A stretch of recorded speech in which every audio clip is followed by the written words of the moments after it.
Yo, what's good, you guys? I'm being a lazy ass nigga for not uploading.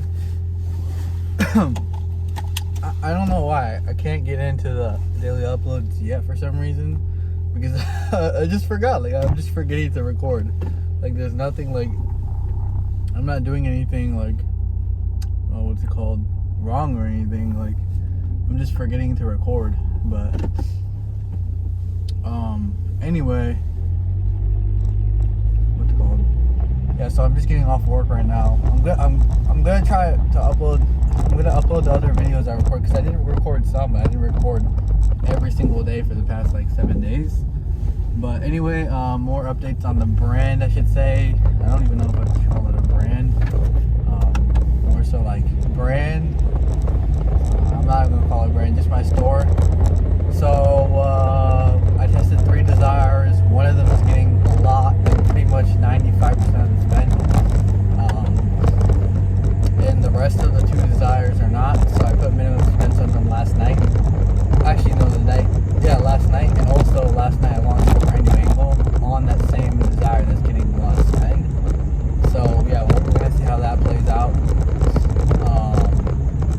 And yeah, man, I just wanna test, and I'm also gonna tomorrow. So my plan is to launch new creatives every 48 hours.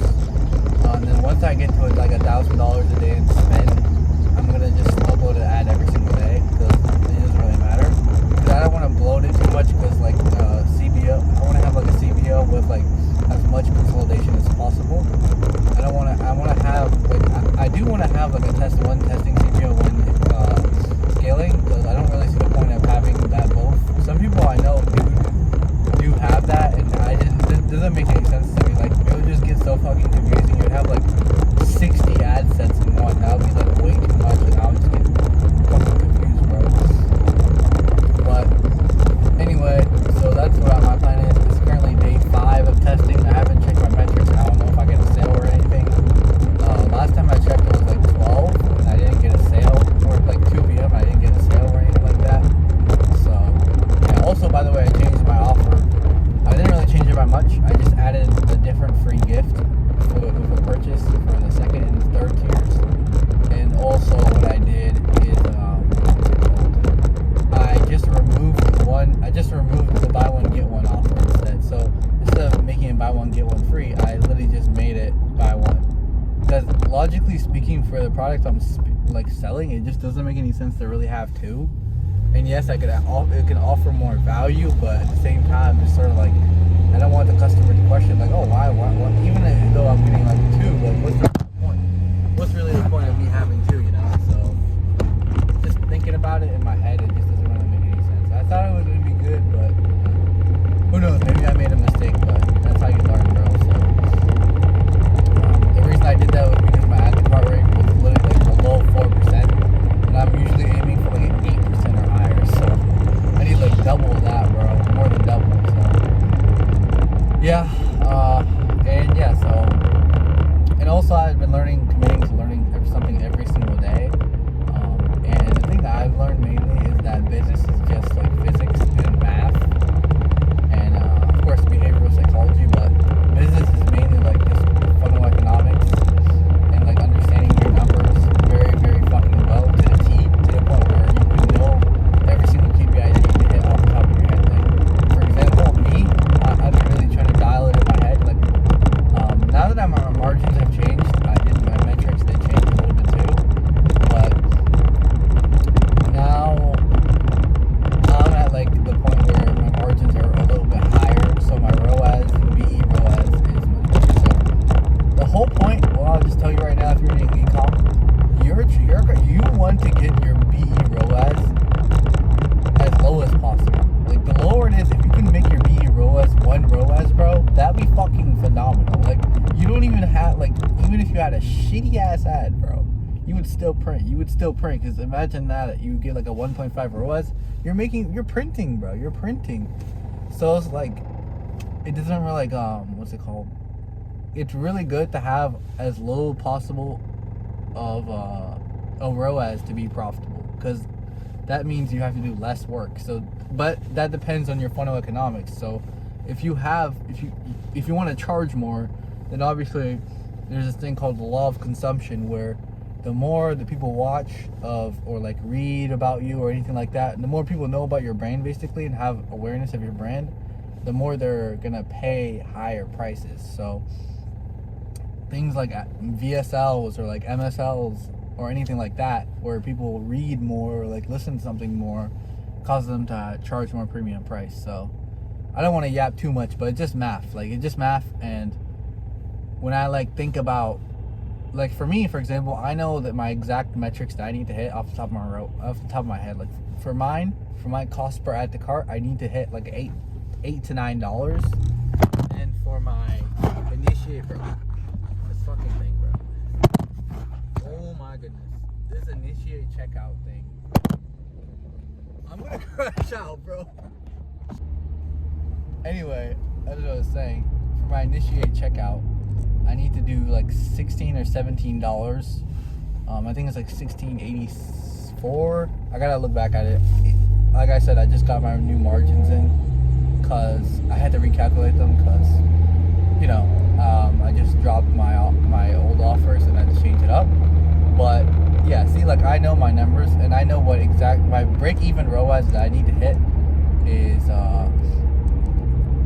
1.32, and then just to be to get 20% margins, dude, all I need to hit is a 1.82 ROAS. And do you understand? Like, that's not even that much.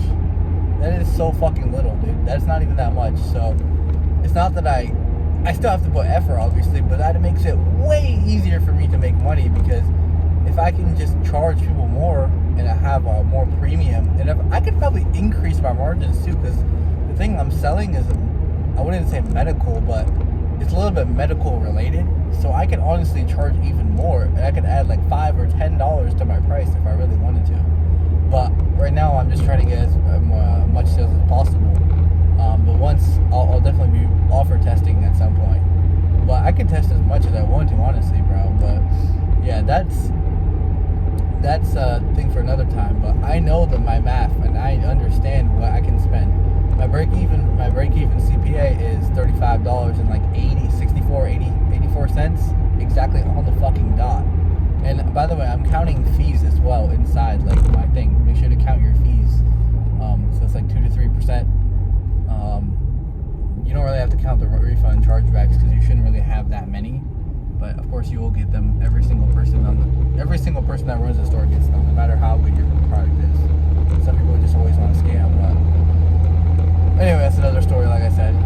But just know your math, bro. Honestly, just know your fucking math. Know it to the T, and you should know it to the point where you have it embedded into your head. Like, I know my exact numbers I need to hit.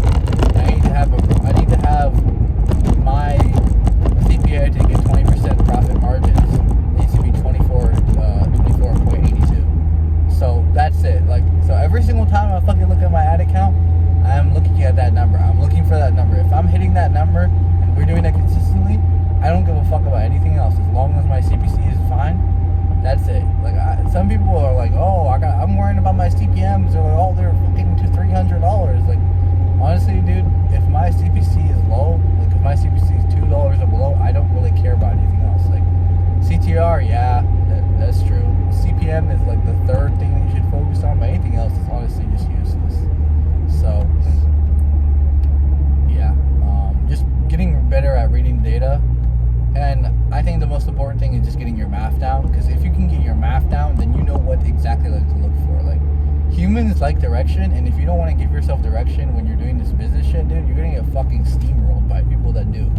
So that's just something I've been implementing, and honestly, there's literally no net negative to doing this. It literally takes like less than 5 minutes of your day, and you can probably unlock some crazy shit if you do it. So everyone, you should know your math, and I don't mean just knowing your cogs.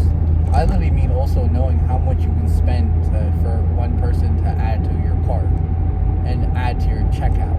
Because if you know those, if you know where the things, the breaks, like the limiting factors, the constraints, or whatever you want to call it, are occurring, and you just focus on that one thing and fix that, then it makes it much easier, because you're just focusing on one thing different fires all at the same time. Like, just focus on one, do it to the best of your ability, and then go to the next one. Because there's always going to be a problem in business, bro. Like, for me right now, my biggest constraint, I wouldn't really say it's capital. It's more so just finding a winning ad. So what am I going to focus on? Research and doing ads. It's nothing to do with my landing page, maybe my offer, but we don't know. That's the thing. Like, when you're in the beginning stages, it's sort of hard to tell. So you just have to keep pumping out creatives. So that's what I'm going to be doing, and I'm going to be doing that until I find something that actually hits. And I know I'm getting close, because I know I'm getting really.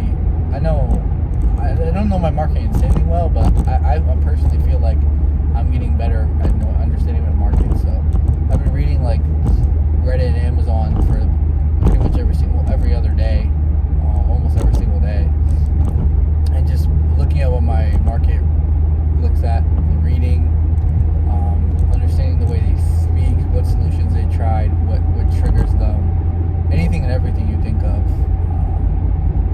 psychological triggers, all that good stuff. Understanding your market and actually speaking to them and actually helping them solve their problem, and not just selling them some bullshit. Because I know some people out there that will slime people out just for a couple of bucks, dude. So, I just couldn't do that. Honestly, I have morals. That's why I could never really do black hat. Like, even if I were gonna make even more money, just like, what's the point, bro? You're just scamming people, and you're just making it worse for other people. Like, you're making the buying experience for other companies worse. Like, imagine someone having a better product, 100 times better product than you, and you just ruin that experience, and they get extremely skeptical because of it, just so you can make a little bit more money. Like, that's fucking greedy, bro, and just overall just selfish. And I just couldn't do that. But yeah, so just know your math. I know I got off on a couple tangents here, but just know your math, bro. And I also been listening to a lot of fucking podcasts, especially from the podcast called Founders by David Sentra, and just learning about how the big boys did it, you know, like Rockefeller, Elon Musk, Larry Ellison, Peter Thiel, all the big guys, PayPal Mafia guys, you know. Just learning, dude. Just learning every single day, being committed to learning every single day, and then giving as much value as I can out to the world over just wanting to have profit, you know? So, yeah. We'll see how this week goes, bro. Let's fucking crush it. Today is Monday. I'm gonna get some work done before I go to bed. And yeah, I don't really have anything else to say. Like, that's honestly the updates on the brand. Well, on the brand, I should say store. And I don't really have anything else. To say. I gave you guys all the updates I could. We'll see how this week goes, bro. I'm gonna launch an angle tomorrow night.